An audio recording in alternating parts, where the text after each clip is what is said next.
Well,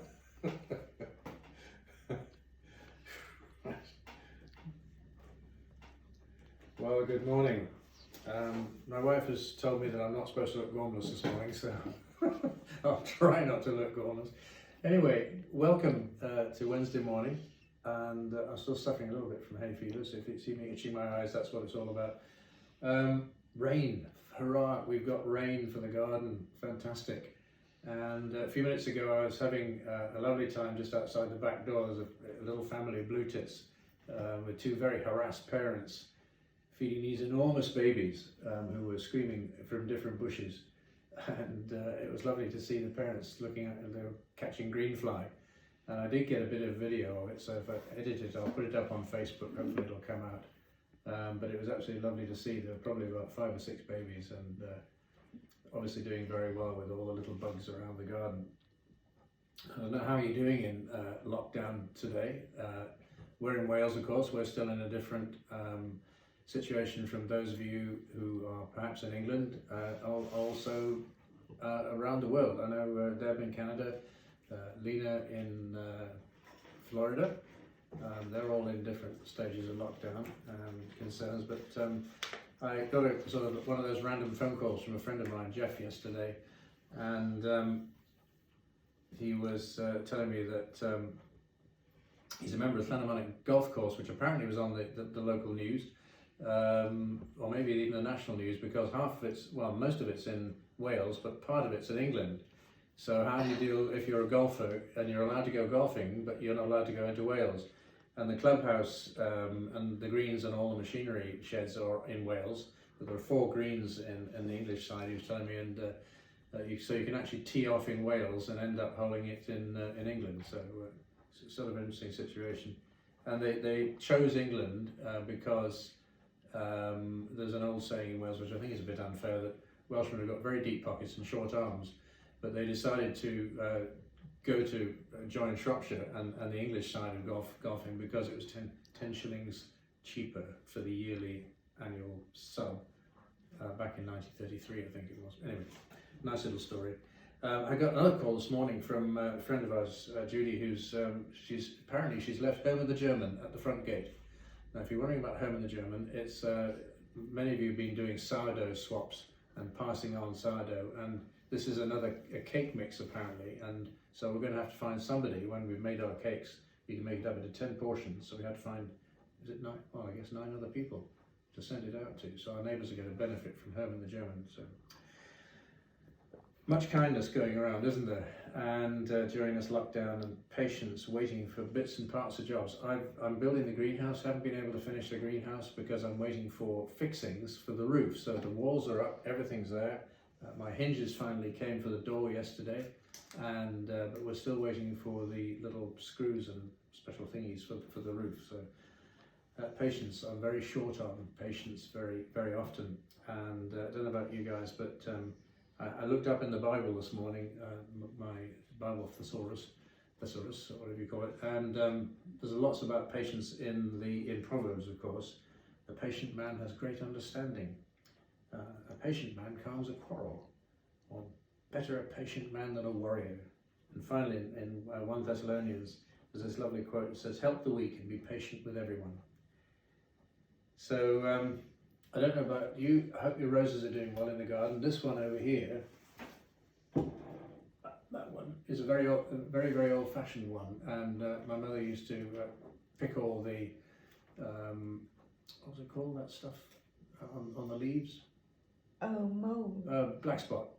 Black spot. Percy Thoreau had told her to take the leaves off the black spot roses. Well, she managed to kill most of them off because she took all the leaves off, but this one survived, and it's got a lovely scent. And that huge one from round by the dining room also. So roses from the rain, just absolutely fabulous, isn't it? So I was down yesterday in the orchard and pruning. Doing some summer pruning and raising the crowns of the apple trees so you don't get smacked in the face when you're driving by in the lawnmower. And I was noticing all the problems.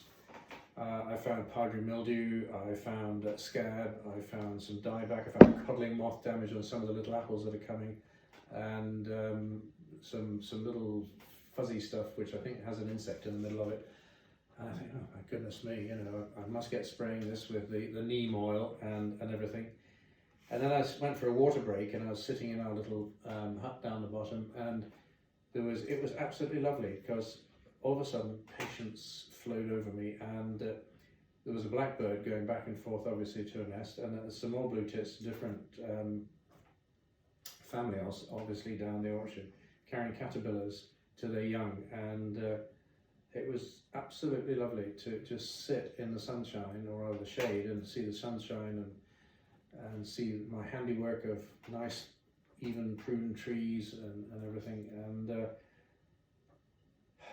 yeah, just to have a chill out, as it were, in the orchard. And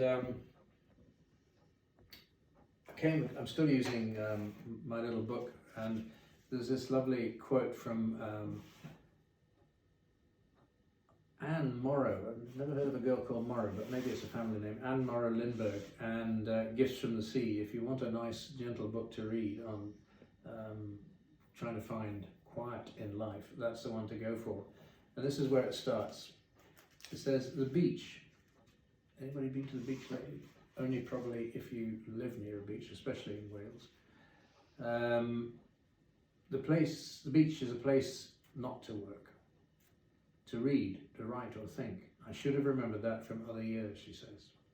Hopefully one carries down the faded straw bag, lumpy with books, clean paper, long overdue unanswered letters, freshly sharpened pencils, lists and lots of good intentions. Well, the books remain unread, the pencils break their points, the pads rest smooth, unblemished as a cloudless sky. No reading, no writing, no thoughts even, at least not at first. One becomes, in fact, like the element on which one lies, flattened by the sea, bare, open, empty as the beach erased by today's tides of all yesterday's scribblings. The mind begins to drift, to play, to turn over in gentle, careless rolls like those lazy waves on the beach. One never knows what chance treasures these easy, unconscious rollers may toss up on the smooth white sand of the conscious mind. But it must not be fought for, or, heaven forbid, dug for. No dredging of the sea bottom here. That would defeat one's purpose. The sea does not reward those who are too anxious, too greedy, or too impatient. To dig for treasures shows not only impatience and greed, but lack of faith. So patience, patience, patience is what the sea teaches. Patience and faith. So one should lie empty, open, choiceless as a beach, waiting for a gift from the sea. Isn't that lovely? Really been enjoying her. I'll have to get the book. I haven't got it. I just sort of got quotes from it, so I'm just going to put it on the to-do and the get list. Well, we've got a few more moments, and I thought I'd do something slightly different today. I'm going to use an evening prayer. So think of this as your evening prayer to come.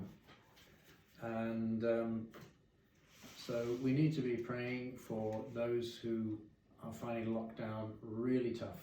And I can imagine in small spaces and places where you don't have gardens, and the reading for this coming Sunday actually is from the girl from the Arthur Rank Centre, who's just been on a little bit of a holiday, and her garden is 4 meters by 3 meters, and she's been thoroughly enjoying it and finding time to actually sit and watch, even in such a small space as that, God's wonders and God's beautiful creation in all kinds of things, from tiny birds to insects, to butterflies and greenness. He said, of course, some people, the only green they see is the weeds and the pavement in front of them, and that must be really hard. So this coming Sunday, we're going to thank God for his creation.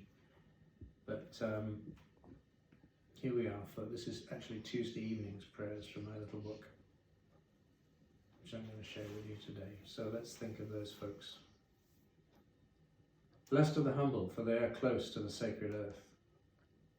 At the ending of the day, in the quiet of the hours, at the interplay of light and dark, we wait with the earth as it rests, that we may give thanks for darkness, that we may be open to night's senses, that we may remember the ground from which we come and know you as presence in the mystery, as evening breeze in our souls, as everlasting strength in earth's body.